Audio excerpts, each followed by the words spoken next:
Association ने आज ये प्रेस कॉन्फ्रेंस इसलिए बुलाई है कि हम बहुत ही दुखी हुए हैं अपने गवर्नमेंट की तरफ से।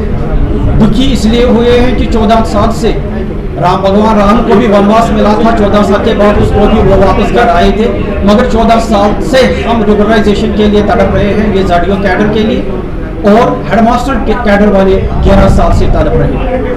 School education officers actual association वो अफसर्स की है जो रियल में काम करते हैं ग्राउंड लेवल पर। हेडमास्टर स्कूलों में है और जाडियो बेचारा जो है डिस्ट्रिक्ट में कुछ 8 या 9 होते हैं टोटल में, और उनका कितना काम है वो आप लोगों को भी पता है और हमारी सरकार को भी मालूम है कि उनको खाना खाने की भी फुर्सत नहीं होती है। इतनी डाटा, इतना इंफॉर्मेशन देना, इतना काम लेके भी इन्हीं 2 कैडरों के साथ नाइंसाफी और भेदभाव हर हमेशा से हुआ है। पे अनामली में भी हुआ है। जब पे अनामली का मसला आया, लेक्चरों को अपग्रेड किया गया और हेडमास्टरों को पीछे धकेला गया। उस वक्त भी हमें सड़कों पे आना पड़ा, तो तब हमारी कहीं पर कोई सुनवाई हुई और फिर भी वहां पर हमें 10-20 रुपए का फर्क रखा गया।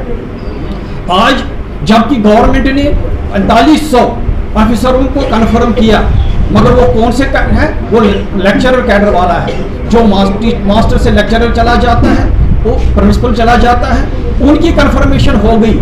अगर उनकी कन्फर्मेशन हो गई तो हमारी क्यों नहीं? इतने सालों से 3 सालों से लगातार हमसे APR मांगे जाते हैं, हमारे विजिलेंस क्लियरेंस मांगी जाती है। विजिलेंस क्लियरेंस 6 महीने के लिए होती है, फिर वो कैंसिल हो जाती है, खत्म, उसका वैलिडिटी खत्म हो जाती है। फिर 6 महीने के बाद फिर वो डॉक्यूमेंटेशन करनी पड़ती है। इतना हमारे साथ भेदभाव हो रहा है कि कहने की बात नहीं। अप्रैल 2021 में हमारी रेगुलराइजेशन के लिए विजिलेंस क्लियरेंस सबकी आ चुकी है। 4000 हेडमास्टर और 1400 जाडियोज की रेगुलराइजेशन आ चुकी, क्लियर वेरिफिकेशन आ गई, विजिलेंस वेरिफिकेशन। मगर क्या पता कौन से ऐसे बंदे वहां पर बैठे हैं जो एक आंख में सुरमा और एक आंख में नीली थोती लगाते हैं और हमारे साथ ये भेदभाव किया जाता है। हमें सिर्फ ये बताया जाता है, हाँ जी हो जाएगा, हो जाएगा, हो जाएगा। अब कब हो जाएगा भाई? अगर हमारे 99% लोग रिटायर हो चुके हैं, जाडियो कैडर में से भी 120 ही इस वक्त सर्विस में है, बाकी सारे रिटायर हो चुके हैं। इसी तरह से हेडमास्टर में भी कुछ ही बेचारे रिटायर इस वक्त इन सर्विस में है, जो आफ्टर हेडमास्टर बने हुए हैं, बाकी सारे रिटायर हो चुके हैं। इन रिटायरों के साथ क्यों नाइंसाफी हो जाती है? क्योंकि वो वहां पर सेक्रेटरीट में रोज हाजिरी नहीं लगा सकते।